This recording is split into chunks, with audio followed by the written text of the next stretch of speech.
Assalamualaikum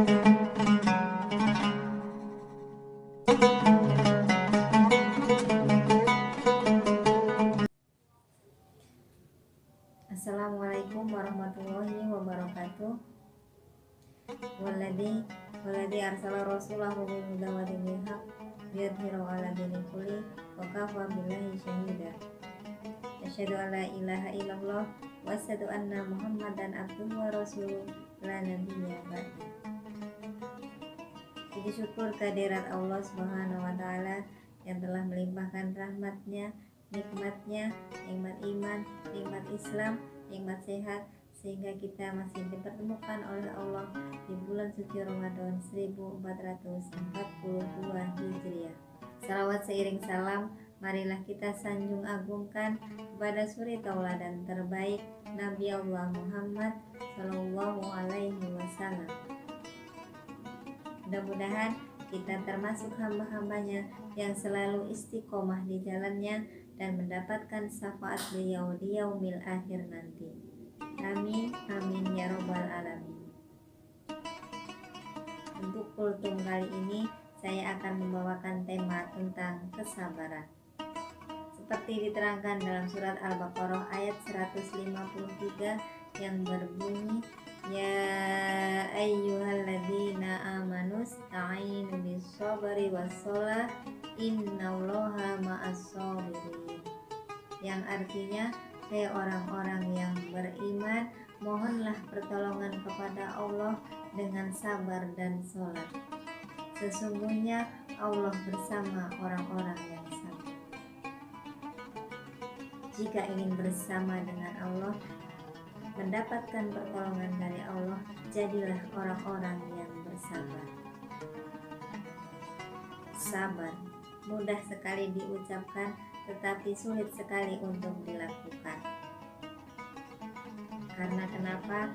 Sabar sejatinya adalah menahan diri dari segala sesuatu yang kita tidak sukai dan berdosa.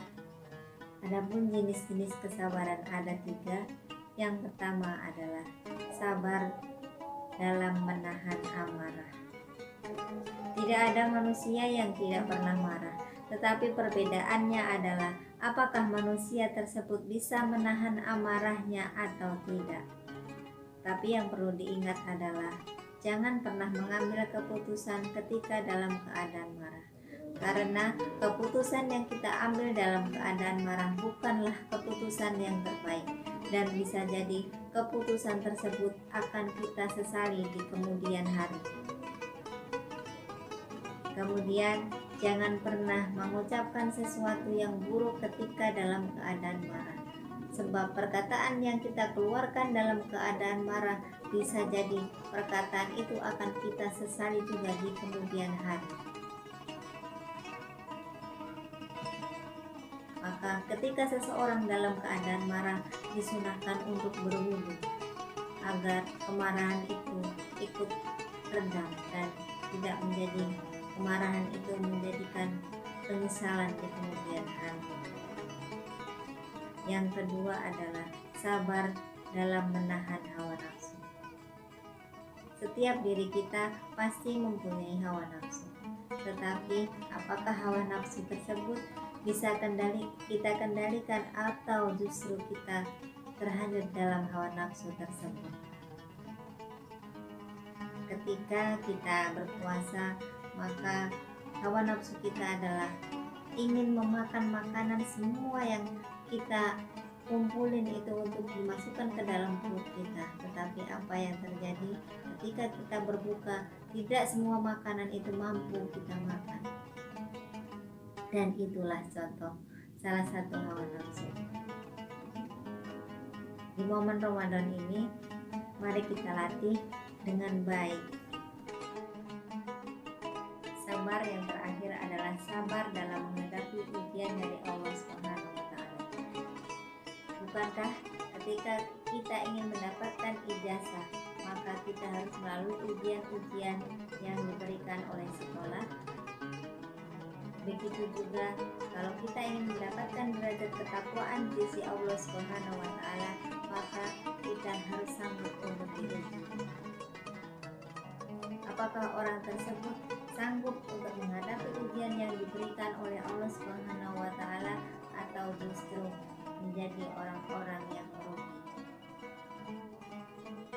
Ujian kesabaran bisa berupa kesenangan, bisa berupa kebahagiaan, bisa juga merupakan kesusahan.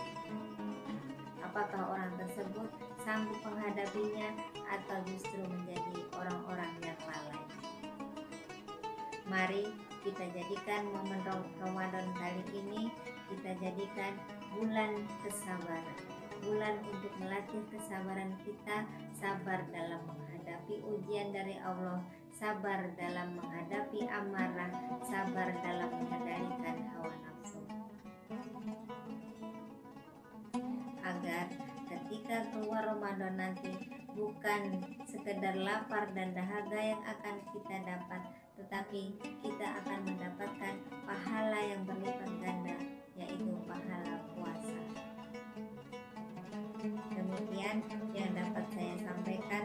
Mohon maaf atas segala kekurangan. Saya akhiri. Wassalamualaikum warahmatullahi wabarakatuh.